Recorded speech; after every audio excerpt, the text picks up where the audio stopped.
Morning students, आज का जो टॉपिक है वो है फेज स्पेस कला निर्देशांक। कला निर्देशांक किसे कहते हैं? पहले तो निर्देशक का स्पेस क्या होता है? स्पेस होता है किसी कण की स्थिति को बताने के लिए आवश्यक निकाय को हम स्पेस कहते हैं। अब यहाँ पर फेज और जुड़ गया कि फेज क्या है, ठीक है।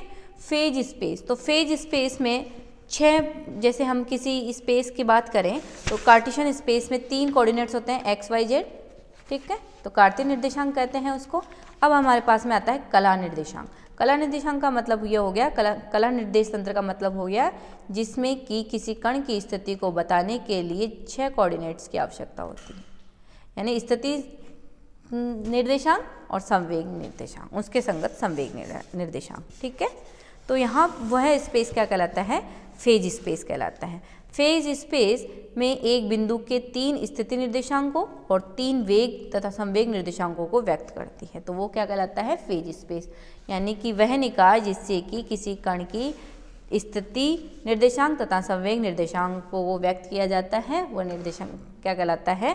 Phase space. ओके, अब इस फेज स्पेस में जिस पॉइंट से एक रिप्रेजेंटेटिव पॉइंट होता है, फेज स्पेस में एक निरूपक बिंदु होता है जिससे कण को बताया जाता है, उसको फेज पॉइंट कहते हैं।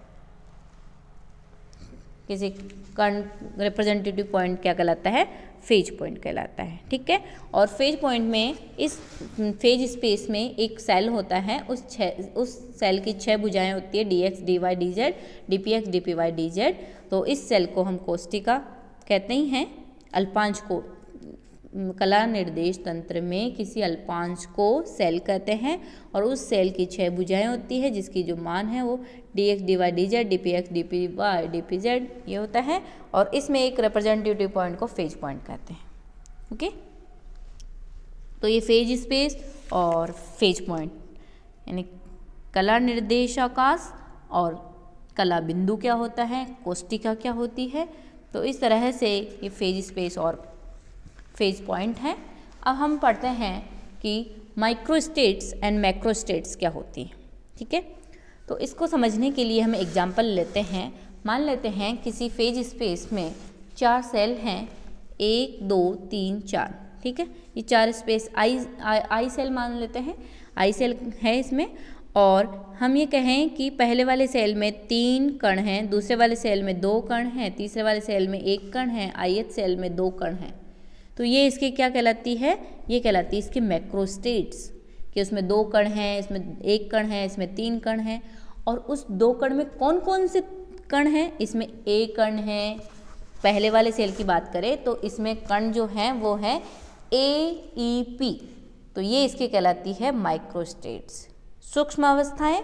जबकि इसमें 3 कण हैं तो वो कहलाती है इसकी मैक्रोस्टेट, स्थूल अवस्थाएं। तो स्थूल अवस्थाएं ये हो गई, और इसके अंदर कणों की संख्या बताएं वो हो जाएगी इसकी सूक्ष्म अवस्थाएं। ओके, तो सूक्ष्म अवस्था मैक्रोस्टेट्स और माइक्रोस्टेट्स में डिफरेंस पता लग गया कि किसी स्टेट में कितने पार्टिकल्स हैं, वो तो कितने पार्टिकल्स हैं वो तो है इसके मैक्रोस्टेट्स, और कौन कौन से पार्टिकल हैं वो कहलाती है इसकी माइक्रोस्टेट्स। ओके, ये माइक्रो और मैक्रोस्टेट्स हो गए। तो आज के लिए हमने बताया कि फेज स्पेस क्या होता है, उसमें कोष्टिका क्या होती है, सेल क्या होता है उसमें, और उसमें किसी बिंदु को रिप्रेजेंट करने के लिए पॉइंट होता है, उसको फेज पॉइंट कहते हैं, कला बिंदु कहते हैं, और माइक्रोस्टेट्स और मैक्रोस्टेट्स क्या क्या होती हैं।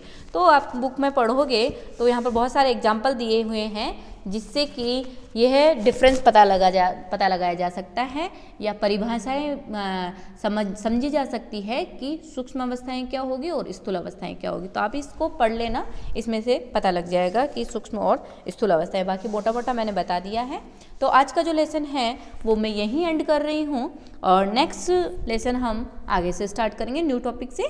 तो थैंक्स आज के लिए।